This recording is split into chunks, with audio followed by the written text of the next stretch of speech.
প্রিয় দর্শক, আসসালামু আলাইকুম। 5,000 ভোটের নিচে হার, কোন আসনে কে অল্প ব্যবধানে পরাজিত? জাতীয় নির্বাচন 2026-এ সামান্য একটু বিশ্লেষণ থাকছে। জাতীয় নির্বাচন 2026-এ এমন অন্তত 22টি আসন রয়েছে যেখানে জয় পরাজয় নির্ধারিত হয়েছে মাত্র কয়েকশো থেকে কয়েক হাজার ভোটে। তাহলে সত্যি ফলাফল বদলে যেতে পারতো। বাংলাদেশের জাতীয় সংসদ নির্বাচন 2026 এর বেসরকারি ফলাফল প্রকাশের পর সামাজিক যোগাযোগ মাধ্যমে ছড়িয়ে পড়েছে নানান দাবি। বিশেষ করে বলা হচ্ছে হাজার খানেক ভোটের ব্যবধানে বহু প্রার্থী হেরে গেছেন এবং এসব আসনে ফলাফল উল্টে যাওয়ার সম্ভাবনাও ছিল।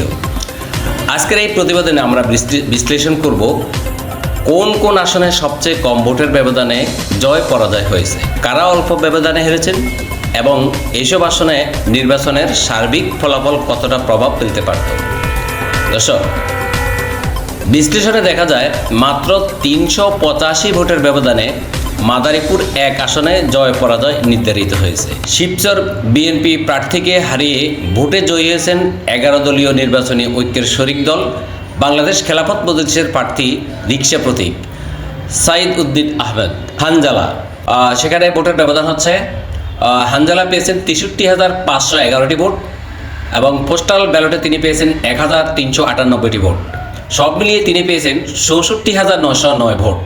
তার নিকটতম প্রতিদ্বন্দ্বী বিএনপির প্রার্থী নাদিরা আক্তার সরাসরি ভোটে 64,291টি এবং পোস্টাল ব্যালটে 233টি ভোট পেয়েছেন।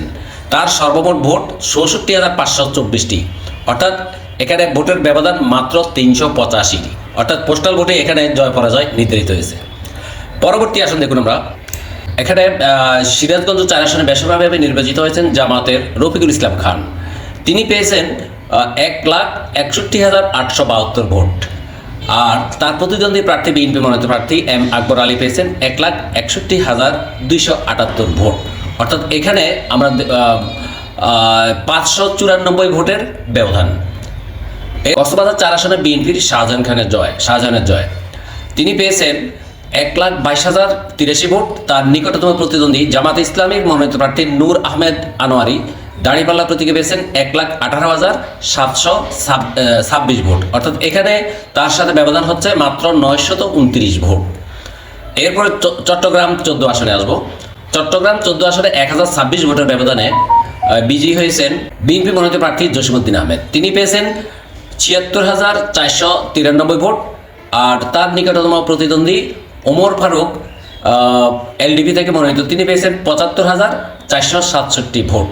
অর্থাৎ এখানে ভোটের ব্যবধান মাত্র 1,026টি। ব্রাহ্মণবাড়িয়া 5 আসনে তাও বিএনপি আব্দুল মান্নান বিজয়ী হয়েছেন।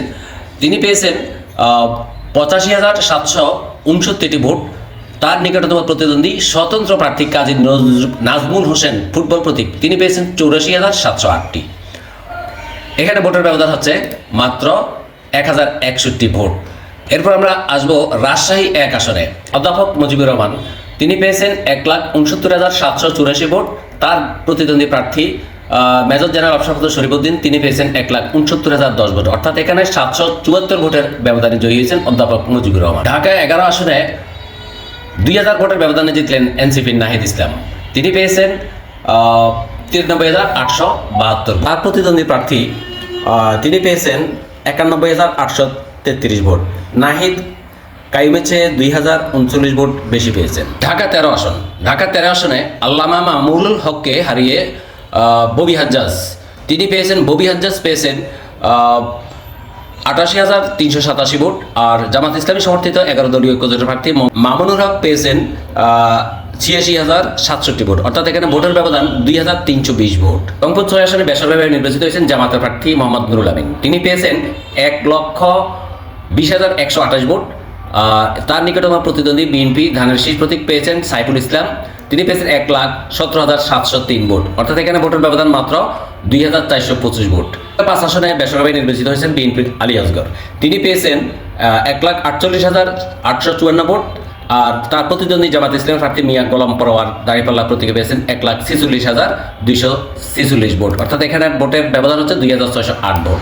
প্রিয় দর্শক, মোট 5,000 ভোটের কম ব্যবধানে জয় পরাজয় হয়েছে অন্তত 22টি আসনে। এসব আসনের মধ্যে প্রায় অর্ধেকের জয় পেয়েছে জামাত ও তার মিত্র প্রার্থীরা। অন্যদিকে বিএনপি ও তাদের মিত্র উল্লেখযোগ্য সংখ্যক আসনে জয়লাভ করেছে। অর্থাৎ সংকীর্ণ ব্যবধানের এই প্রতিদ্বন্দ্বিতা ছিল উভয় জোটের জন্যই সমানভাবে প্রযোজ্য। রাজনৈতিক বিশ্লেষকদের মতে এই ধরনের ক্লোজ ফাইট আসনগুলো ভবিষ্যতের নির্বাচনে জোট গঠন, প্রার্থী নির্বাচন এবং মাঠ পর্যায়ের ভোট ব্যবস্থাপনায় বড় ধরনের কৌশলগত পরিবর্তন আনতে পারে।